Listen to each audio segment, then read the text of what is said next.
اعوذ باللہ من الشیطان الرجیم بسم اللہ الرحمن الرحیم الف لام میم احسب الناس ان یترکوا ان یقولوا آمنا وهم لا یفتنون۔ کیا لوگوں نے یہ سمجھا تھا کہ وہ چھوڑ دیے جائیں گے صرف یہ کہنے سے کہ ہم ایمان لے آئے اور انہیں آزمایا نہ جائے گا؟ اب دیکھ رہے ہیں، اب وہی تیکھا انداز ہے، اظہار ناراضگی ہے، اظہار خفگی ہے، اس لیے کہ تم سے پہلے جو کچھ ہوا ہے۔ اب یہ 3 آیتیں میں آپ کو نوٹ کرا چکا ہوں۔ سورہ بقرہ کی آیت نمبر 214، ام حسبتم ان تدخلوا الجنة ولما يأتكم مثل الذين خلوا من قبلكم مستهم البأساء والضراء وزلزلوا حتى يقول الرسول والذين آمنوا معه متى نصر الله ألا إن نصر الله قريب۔ یہ آیت ہم پڑھ چکے ہیں۔ اسی کی ہم مضمون آیت جو ہے سورہ آل عمران میں آئی ہے، آیت نمبر 142۔ اسی کی ہم مضمون آیت آ چکی ہے سورہ توبہ میں، آیت نمبر 16۔ لیکن یہ کہ یہ مکی قرآن میں یہ آیت ہے، یہ ہے جڑ اور بنیاد، جو ہے کہ اس کا ظہور جو ہو رہا ہے، پھر یوں سمجھیے کہ یہ کلی کھلی ہے تو 3 اس کی جو پتیاں نمایاں ہوئی ہیں اس آیت کی، وہ سورہ بقرہ، سورہ آل عمران اور سورہ توبہ میں ہے۔ حسب الناس، اور ناس کہا ہے، یہ بھی نہیں کہ اہل ایمان کو یہ غلط فہمی ہو گئی تھی، یہ بھی ایک طرح سے عتاب کا انداز ہے، اللہ تعالیٰ ناراضگی کا اظہار کر رہے ہیں، تم جلدی مچا رہے ہو۔ احسب الناس ان یترکوا ان یقولوا آمنا وهم لا یفتنون، کیا لوگوں نے یہ سمجھا تھا کہ وہ یہ کہنے سے جنت میں داخل ہو جائیں گے، چھوڑ دیے جائیں گے کہ وہ ہم ایمان لے آئے، انہیں آزمایا نہ جائے گا؟ وَلَقَدْ فَتَنَّا الَّذِينَ مِن قَبْلِهِمْ، ہم نے تو جو بھی ان سے پہلے تھے ان کو بھی آزمایا ہے، ہر ایک کو آزمایا۔ آزمائش کے بغیر ہم نہیں کسی کے ایمان کو تسلیم کرتے۔ فَلَيَعْلَمَنَّ اللَّهُ الَّذِينَ صَدَقُوا وَلَيَعْلَمَنَّ الْكَاذِبِينَ، تو اللہ تعالیٰ تو ظاہر کر کے رہے گا، لفظی ترجمہ تو ہوگا اللہ جان کر رہے گا، لیکن اللہ تعالیٰ کا علم تو قدیم ہے، جو کچھ ان کے دلوں میں اللہ جانتا ہے، لیکن اللہ ظاہر کر دے گا کہ کون کتنے پانی میں ہے، کون منافق ہے، کون ضعیف الایمان ہے، کون قوی الایمان ہے، کون صادق الایمان ہے، کون جو ہے جھوٹ موٹ کا مومن بنا ہوا ہے، کون وہ دودھ پینے والا مجنو ہے اور کون واقعتاً جانثار مجنو ہے۔ یہ سب کچھ پتہ چلتا ہے آزمائشوں سے، اور ہم نے تو آزمایا ہے ان کو بھی جو ان سے پہلے تھے، تو لازماً اللہ واضح کر کے رہے گا، مبرہن کر دے گا ان کو بھی کہ جو سچے ہیں، اور وہ یقیناً واضح کر دے گا، نمایاں کر دے گا ان کو بھی جو جھوٹے ہیں۔ اب اس کے ساتھ ہی دیکھیے اس میں جو عجیب آپ کو بات ملے گی اس رکوع میں، یہ 2 آیتیں آئی ہیں، کیونکہ ایک آیت تو حروف مقطعات پر تھی، یہ 2 آیتیں آئی ہیں۔ اس میں تو ڈانٹ، ایک طرح کی ڈانٹ پڑ گئی ہے صحابہ کرام کے اوپر جنہوں نے ذرا سا بھی شکوہ کیا تھا، لیکن اب 2 آیتوں میں اس کی دلجوئی ہے ان کی، یعنی یہ کہ ایک طرف ترغیب ہے تو ترغیب بھی ہے۔ جیسے کوئی شفیق استاد ہوتا ہے، کبھی کسی وقت ڈانٹتا بھی ہے، کوئی گھڑکی بھی دیتا ہے، کوئی جھڑکی بھی دیتا ہے، کسی وقت مارتا بھی ہے، سزا بھی دیتا ہے، پھر لیکن کسی وقت پھر یہ کہ حوصلہ افزائی بھی کرتا ہے، تھپکی بھی دیتا ہے، پیٹھ پر ہاتھ رکھتا ہے۔ تو اس طریقے سے یہ اللہ تعالیٰ کا معاملہ اپنے بندوں کے ساتھ اسی طرح ہے، جیسے کہ حدیث میں آیا الخلق عیال اللہ، مخلوق جو ہے اللہ تعالیٰ کے لیے اس کے کنبے کی حیثیت رکھتی ہے۔ تو 2 آیتیں جو آئی ہیں وہ تو گویا کہ ایک طرح سے سرزنش کی اور اظہار ناراضگی، اظہار خفگی۔ اب 2 آیتیں دیکھیے، ام حسب الذین یعملون السیئات ان یسبقونا، کیا سمجھا ہے، گمان کیا ان لوگوں نے جو یہ برے کام کر رہے ہیں۔ یہ اشارہ ہے ابو جہل جو مار رہا ہے، حضرت یاسر کو مار رہا ہے، حضرت سمیہ کو مار رہا ہے، ٹارچر کر رہا ہے، یا جو بھی امیہ ابن خلف ہے جو حضرت بلال کے ساتھ وہ سختیاں کر رہا ہے، گلے میں رسی ڈال کر، اور جو جانوروں کی لاشیں ہوتی ہیں ان کے طریقے سے گھسیٹا جا رہا ہے مکے کی گلیوں کے اندر، اور بڑی تپتی ہوئی جو ہے گلیاں ہیں، اور اوپر سورج آگ برسا رہا ہے، اور سیدھا لٹا دیا گیا ہے انہیں ننگے پیٹھ، اور پھر اوپر ایک بھاری پتھر بھی رکھ دیا گیا۔ لوگ یہ حرکتیں کر رہے ہیں، کیا ان کا یہ گمان ہے کہ وہ ہماری پکڑ سے بچ جائیں گے؟ اب یہ بات ان کی طرف آئی تو گویا کہ اہل ایمان کے لیے ایک دل جوئی اور تشفی، ان کے زخموں پر مرہم رکھا جا رہا ہے کہ یہ نہ سمجھو کہ یہ بچے رہیں گے، ایک وقت آئے گا۔ چنانچہ خود حضرت بلال رضی اللہ تعالیٰ عنہ نے غزوہ بدر میں امیہ ابن خلف جو ان کا آقا تھا اسے قتل کیا ہے۔ حالانکہ حضرت عبد الرحمن ابن عوف نے کوشش کی، اس کے ساتھ کچھ ان کے تعلقات تھے پرانے، اس کی بنا پر اس کو بچانے کی کوشش کی کہ تاکہ اسے قید کر لیں، قتل نہ ہونے دیں، قیدی ہو جائے تاکہ پھر یہ کہ وہ فدیہ دے کر چھوٹ سکے۔ لیکن حضرت بلال کو جو غصہ تھا اس پر، تو پورا غصہ انہوں نے اس وقت اتارا ہے۔ اور یہی بات میں کہا کرتا ہوں کہ جو مکے میں 12 برس کہا گیا کہ ذرا اپنے ہاتھ روکے رکھو، تو نالا ہے بلبل شوریدہ تیرا خام ابھی، اپنے سینے میں اسے اور ذرا تھام ابھی، ایک وقت آئے گا کہ تمہارے ہاتھ کھول دیے جائیں گے، اور وہ ہم سورہ حج میں پڑھ چکے ہیں، اذن للذین یقاتلون بانہم ظلموا، اب تک تمہارے ہاتھ ہم نے باندھے رکھے ہوئے تھے اور اب تمہارے ہاتھ کھولے جا رہے ہیں۔ ام حسب الذین یعملون السیئات ان یسبقونا ساء ما یحکمون، کیا یہ سمجھتے ہیں ابو جہل اور یہ امیہ ابن خلف اور اسی کے قبیل کے اور لوگ کہ جو یہ حرکتیں کر رہے ہیں، ہم نے انہیں چھوٹ دی ہوئی ہے اس وقت ہمارے ان اہل ایمان بندوں پر، جو چاہیں یہ کر لیں، ہمیں کچھ دیر کے لیے ہم نے ان کو آزادی دے رکھی ہے، لیکن بالآخر پکڑیں گے انہیں تو ان بطش ربک لشدید، وہ پکڑ بھی بڑی سخت ہوگی۔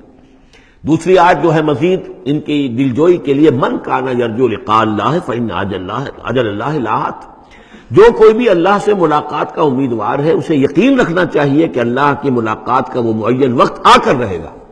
یعنی اے بلال اور اے ابو فقیہ اور اے خباب، تمہیں کہیں یہ گمان نہ ہو، شیطان یہ وسوسہ نہ کہیں تمہارے دلوں میں ڈالے اور تمہیں پریشان کرے کہ پتہ نہیں آخرت ہونی بھی ہے کہ نہیں ہونی ہے۔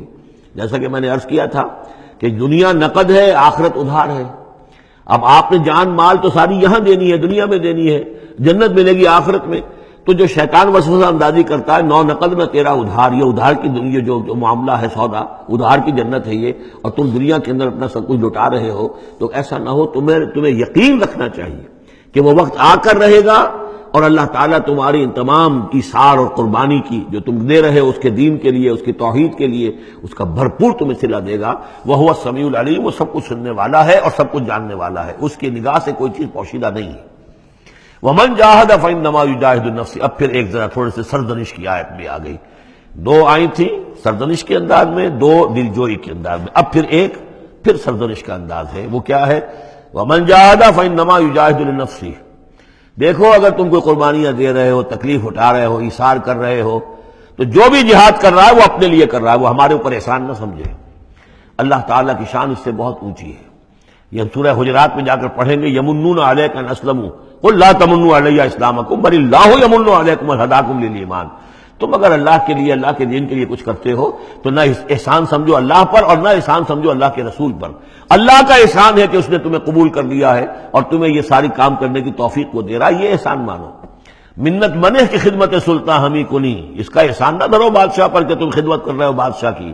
منت سے نہ سزو کہ بخدمت بداشتت، اس کا احسان مانو کہ اس نے تمہیں خدمت کا موقع دیا ہے۔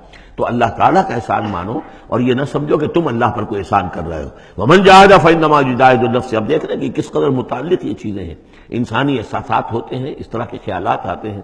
ان اللہ لغنی عن العالمین، اللہ تعالیٰ تو تمام جہانوں سے غنی ہے، اسے کسی کی احتیاج نہیں ہے۔ والذین آمنوا وعملوا الصالحات، اب ایک آیت آ رہی پھر دلجوئی والی، اور جو لوگ ایمان لائے اور جو لوگ نیک عمل کریں گے، ایمان کے تقاضے پورے کریں گے، ثابت قدم رہیں گے، ان مصیبتوں کو جھیلیں گے، لَنُكَفِّرَنَّ عَنْهُمْ سَيِّئَاتِهِمْ، ہم لازماً دور کر دیں گے ان سے ان کی برائیوں کو، ان کے نامہ اعمال کے اوپر اگر کوئی دھبے ہوئے بھی، کوئی چھینٹی ہوئی بھی تو ہم انہیں ہٹا دیں گے، اور وَلَنَجْزِيَنَّهُمْ أَحْسَنَ الَّذِي كَانُوا يَعْمَلُونَ، اور لازماً بدلہ دیں گے۔ اس رکوع میں آپ دیکھ رہے ہیں کہ یہ جو لام مفتوح شروع میں اور پھر نون مشدد جو ہے وہ کس قدر تکرار کے ساتھ آ رہا ہے۔ فَلَيَعْلَمَنَّ اللَّهُ الَّذِينَ صَدَقُوا وَلَيَعْلَمَنَّ الْكَاذِبِينَ، آیت نمبر 3 کے اندر بھی 2 مرتبہ وہ صیغہ آیا۔ اب یہاں جو آیا لَنُكَفِّرَنَّ عَنْهُمْ سَيِّئَاتِهِمْ، ہم لازماً ان سے ان کی برائیوں کو دور کر دیں گے، وَلَنَجْزِيَنَّهُمْ أَحْسَنَ الَّذِي كَانُوا يَعْمَلُونَ، اور یقیناً بدلہ دیں گے انہیں بہت عمدہ ان کے اعمال کا۔ وَوَصَّيْنَا الْإِنسَانَ بِوَالِدَيْهِ، اب ایک مسئلہ اور تھا عملی، جو لوگ ایمان لائے تھے نوجوان تھے، دو ان میں سے نوجوان تھے، اب ان کے لیے مسئلہ یہ ہو گیا کہ والدین کہہ رہے ہمارے حقوق ہیں تمہارے اوپر، ہم نے تمہیں پالا پوسا ہے، لہذا ہمارا حکم مانو۔ ہم کہتے ہیں کہ محمد سے تم اپنا تعلق توڑ لو، چھوڑو اس کو، دین کو، کیوں اس میں لگے ہوئے ہو؟ آخر تم ہماری اولاد ہو، ہم نے تمہیں پالا، خاص طور پہ ماں حضرت سعد بن ابی وقاص کی والدہ، والد تو فوت ہو چکے تھے لیکن والدہ جو ہے اس نے بڑے ناز و نام میں پالا تھا۔ اب اس کے بعد اس نے جو ہے مرن برت رکھ لیا اس عورت نے، ماں جو تھی حضرت سعد بن ابی وقاص کی، اگر سعد اپنے باپ کے دین میں واپس نہیں آتا تو میں اپنے آپ کو ہلاک کر دوں گی، مر جاؤں گی، نہ کچھ کھاؤں گی نہ پیوں گی۔ اب دیکھیے اس نوجوان سلیم الفطرت نوجوان جو ایمان لایا ہے محمد صلی اللہ علیہ وسلم، بہرحال وہ ایک شریف انسان ہے، نوجوان ہے، ماں کی یہ حالت دیکھ رہا ہے تو کتنے بڑے امتحان سے دوچار ہو گیا۔ تو مسئلہ پیدا ہوا کہ ان معاملات میں کیا کیا جائے۔ ایک والدین کے جو احسانات ہیں وہ اپنی جگہ ہیں، والدین کے ساتھ حسن سلوک خود قرآن مجید میں 4 جگہ میں نوٹ کرا آیا ہوں۔ اللہ کے حق کے فوراً بعد والدین کا حق ہے۔ تو اب عملی سوال یہ ہے کہ جہاں یہ دونوں حق ٹکرا جائیں، والدین جو ہے شرک کا حکم دے رہے ہیں، والدین دین کے خلاف حکم دے رہے ہیں، تو کیا کریں؟ فرمایا وَوَصَّيْنَا الْإِنسَانَ بِوَالِدَيْهِ، ہم نے وصیت کی ہے انسان کو اس کے والدین کے بارے میں، حسن سلوک کی وصیت ہم نے کی ہے، بار بار کی ہے۔ وَإِن جَاهَدَاكَ لِتُشْرِكَ بِي مَا لَيْسَ لَكَ بِهِ عِلْمٌ، لیکن اگر وہ تم پر دباؤ ڈالیں، تم سے جہاد کریں. اب دیکھیے جہاد کا لفظ یہاں مشرک والدین کے لیے آ رہا ہے. جہاد جد و جہد کرنا، کوشش کرنا، دباؤ ڈالنا.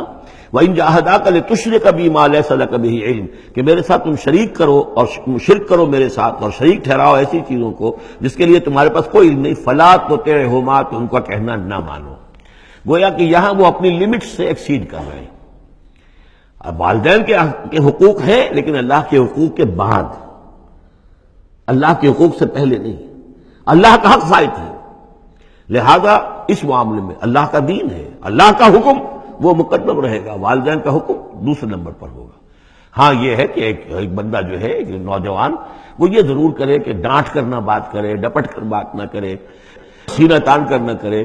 اس طرح کرے جیسے کہ حضرت ابراہیم یا ابتے یا ابتے یا ابتے، وہ ابا جان، امی جان، آپ دیکھیے میرے لیے مجبوری ہے، میں نہیں کر سکتا ہوں، آپ اس معاملے کے اندر مجھ پر جو ہے وہ دباؤ نہ ڈالیں.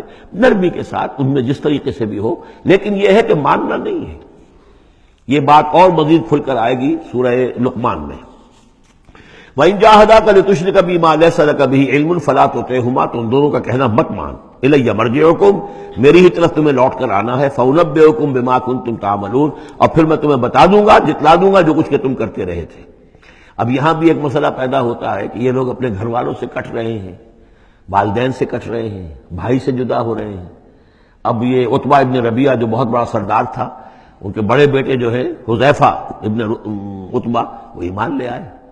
اور چھوٹا بھائی وہ تھا کہ جو میدان میں گیا، میدان جنگ میں باپ کے ساتھ غزوہ بدر میں، جو پہلے جو تین جو ہے واصل جہنم ہوئے وہ بھی تھا. ولید بن عتبہ غالباً نام تھا اس کا.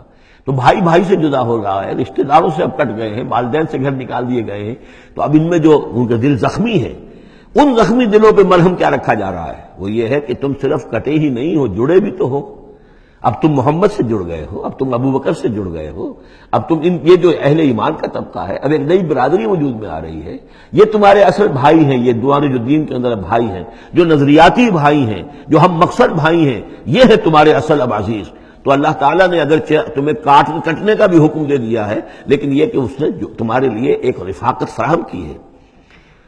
والذین آمنوا وعملوا الصالحات لندخلنہم فی الصالحین، اور یقیناً وہ لوگ جو ایمان لائے اور نیک عمل کریں انہیں داخل کریں گے صالحین میں. اور یہ داخلہ دنیا میں بھی ہو گیا. محمد رسول اللہ نے انہیں چھاتی سے لگایا، سینے سے لگایا.